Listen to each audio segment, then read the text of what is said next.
Bom dia! A edição do Metropolitano de hoje começa falando das grandes campeãs do Carnaval da cidade de São Paulo e do Rio de Janeiro. Em São Paulo, a escola de samba Vai Vai venceu o Carnaval 2015. A taça foi conquistada com uma virada no quesito evolução, o último da lista.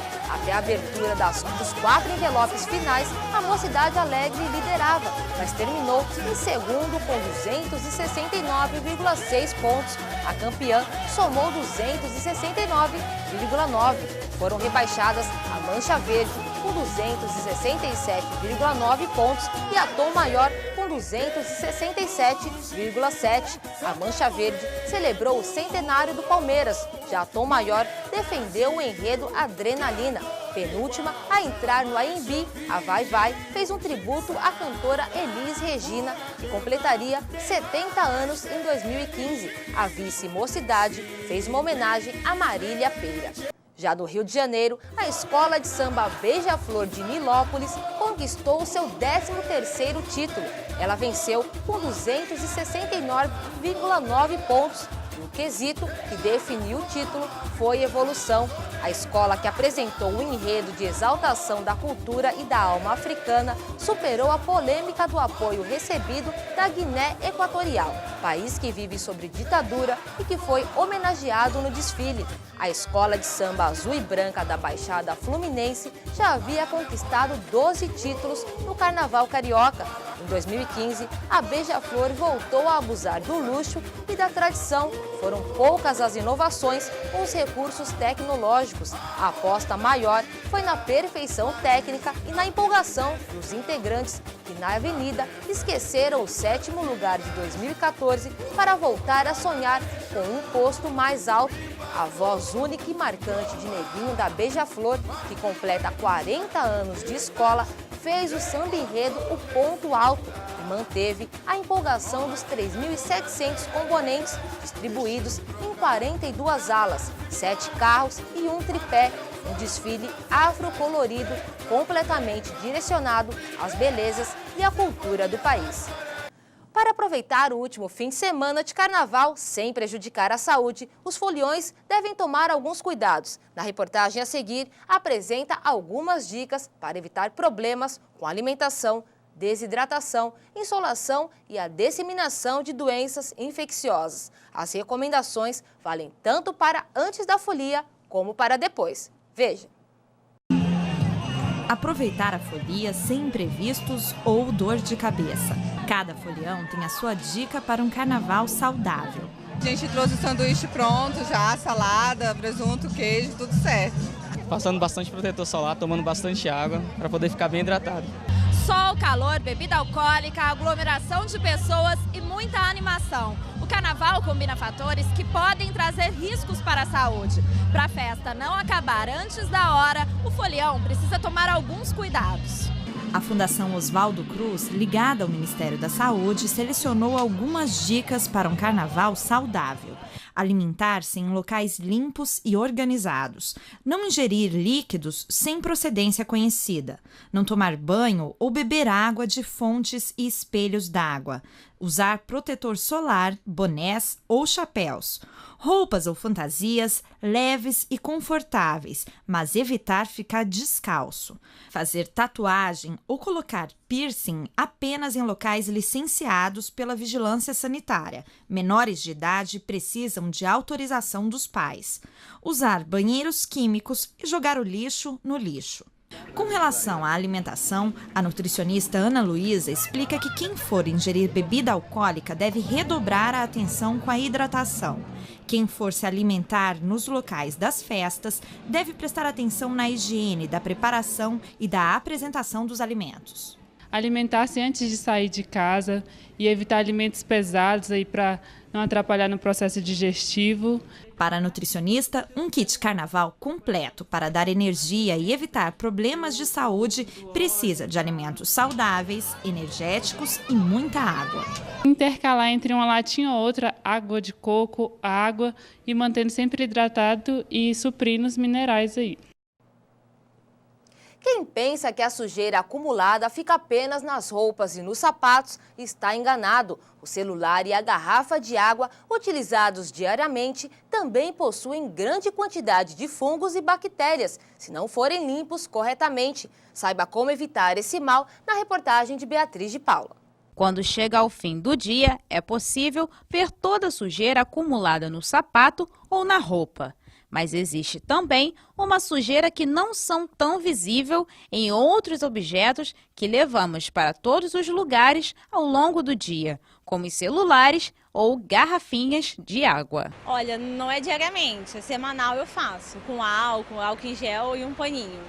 Agora, por que você faz isso? Por causa da sua saúde, para não ter bactérias? É, mais pelas bactérias também, porque a tela mancha, né? Então dificulta a visão, é mais por isso mesmo. Esquece mesmo, não dá atenção para isso não.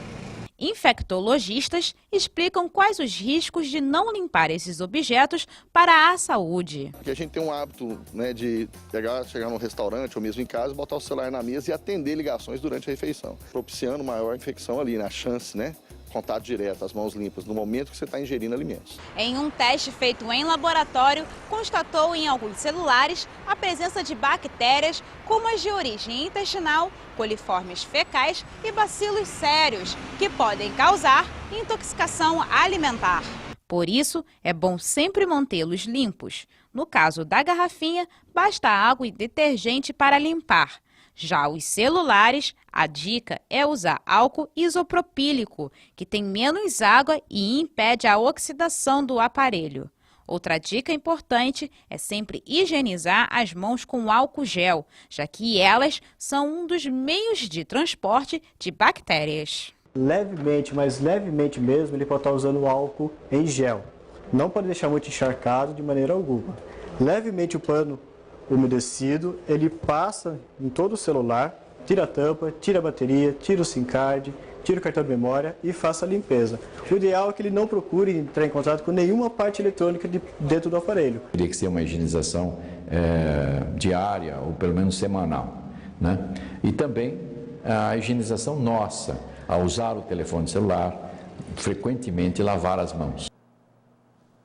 Um relatório divulgado pela Agência Nacional de Águas revela uma elevação no nível das principais represas do Rio Paraíba do Sul. De acordo com os dados divulgados pela agência, o volume útil do reservatório de Funil, em Itatiaia, do Sul Fluminense, subiu para 26,10%. Na última semana, esse número estava em 20,89%. A principal represa do sistema de Paraibuna avançou de 0,34% para 1,55%. Já o reservatório de Jaguari subiu de 3,97% para 6,53%. Santa Branca, o menor nível do sistema que abastece mais de 15 milhões de pessoas em Rio, Minas e São Paulo, continua no volume morto e registrou um aumento também. O patamar negativo de 4,34% na última quinta-feira aparece agora com 3,84%.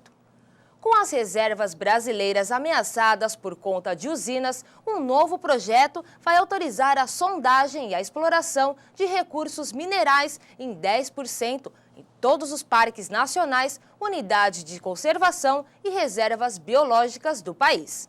Artigo publicado traz a análise feita por pesquisadores brasileiros e estrangeiros sobre os danos que o novo Código de Mineração e as obras de megaprojetos podem causar em áreas de proteção ambiental do país. Segundo o artigo, a implementação do novo marco regulatório de mineração e a implantação de infraestrutura voltada à geração de energia ameaçam as florestas e terras indígenas e podem tirar do Brasil o posto de referência global em preservação ambiental.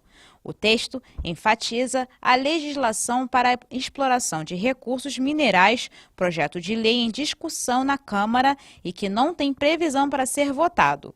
Uma das propostas do projeto autoriza a sondagem e exploração de recursos minerais em 10% de todos os parques nacionais, unidades de conservação e reservas biológicas do país. De acordo com o artigo, o plano pode afetar em 20% das zonas de conservação integral e de terras indígenas. Beatriz de Paula para o Jornal Metropolitano. No cenário de trânsito caótico da Avenida Francisco Bicalho, o prédio da Estação Leopoldina destaca-se pela imponência e beleza, um projeto inspirado em construções palacianas inglesas, mas apesar de tombado desde a década de 1990 pelo Instituto Estadual do Patrimônio Cultural, ele virou o endereço do abandono. A fachada da construção, inaugurada em 1926 com o nome de Estação Barão de Mauá, está repleta de pichações e com vários vidros quebrados. Hoje, o prédio abriga festas particulares e serve como cenário para ensaios fotográficos de moda. Em frente à estação, camelôs, pontos de táxi e pontos de ônibus ainda não dão vida ao prédio centenário, mas no terreno da Gare, um trem antigo de madeira, composições enferrujadas e carros apreendidos pela Secretaria Especial de Ordem Pública reforçam o abandono. O mato também tomou conta de boa parte da área e funcionários reclamam que os veículos acumulam água da chuva, atraindo mosquitos e que um colega contraiu a dengue. A CEOP informou que os carros são furtados de apreensões e que ocupam um terreno da Leopoldina por falta de espaço no depósito da Avenida Benedito Hipólito. Segundo a CEOP, a área será desocupada, mas ainda não informaram o dia. Uma pesquisa sobre intenção de viagens realizada pelo Ministério do Turismo mostra que mais brasileiros querem viajar pelo Brasil. Um estudo mostra que o desejo de conhecer o país cresceu 3 de 4 faixas de idade pesquisadas. Na geladeira de Rafael estão as lembranças dos destinos visitados nos últimos anos. A varanda do apartamento dele, em Brasília, abriga a rede comprada nas férias de janeiro, no Ceará. E para matar as saudades das amigas que o hospedaram em casa, Rafael vê pelo computador as fotos mais recentes, enquanto planeja as próximas viagens. O Brasil é um país muito diverso. E a gente tem que conhecer esses vários Brasis que a gente tem aqui, seja no Nordeste, seja aqui no Centro-Oeste, seja no Sudeste, seja no Sul. E isso me interessa, conhecer pessoas diferentes, conhecer culturas diferentes. Um estudo do Ministério do Turismo sobre o perfil do turista brasileiro e o desejo dele de viajar nos próximos 6 meses mostra que o desejo de conhecer o Brasil cresceu em 3 das 4 faixas de idades pesquisadas. A pesquisa comparou os meses de janeiro de 2014 e 2015 e constatou que a intenção de viajar pelo país cresceu de 52,1% para 73,8% entre os entrevistados com menos de 35 anos. Na faixa etária de 35 a 55 anos, a alta foi de 57,2% para 67,3%. E entre os viajantes com mais de 60 anos, aumentou de 51,8% para 54%. O estudo do Ministério do Turismo revela também que mais da metade dos viajantes com até 35 anos pretende se hospedar na próxima viagem na casa de parentes e amigos. E entre os que ganham até R$ 2.100 por mês, este tipo de hospedagem sobe para 94,6% dos viajantes. Primeiro, pela questão financeira, sai mais econômico, né? Quando você encontra um lugar para se hospedar em que você não tem que pagar.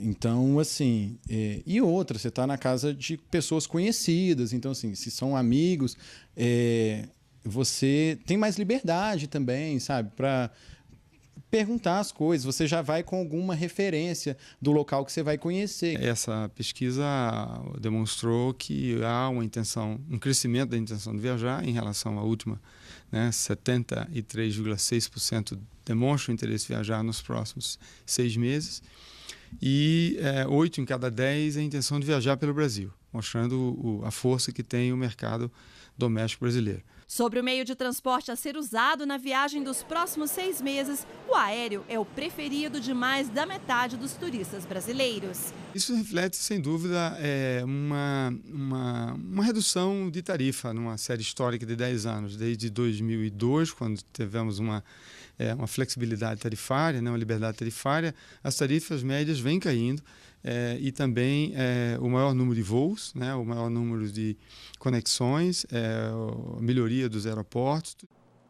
Para quem gosta de viajar, principalmente se for para lugares bem quentes, fique atento à dica do Metropolitano. O sol pode ser um grande aliado para grandes benefícios da sua saúde, mas é claro, desde que seja em horários apropriados. Veja mais detalhes na reportagem de Beatriz de Paula.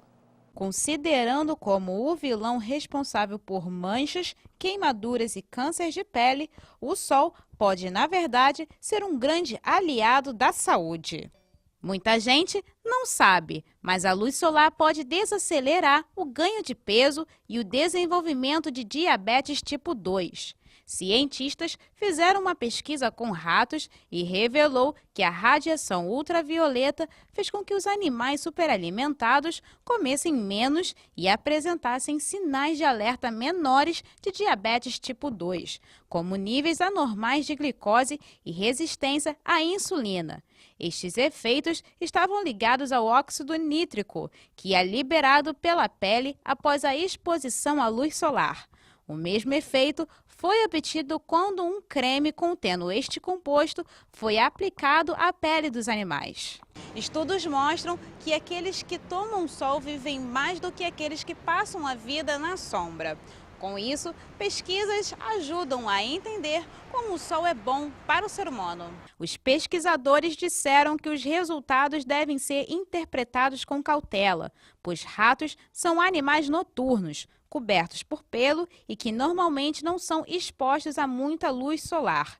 Mais pesquisas são necessárias para descobrir se a luz do sol tem o mesmo efeito em humanos. Veja a seguir como está a preparação dos atletas para os Jogos Parapan-Americano. O Metropolitano vai para um rápido intervalo e volta em instantes.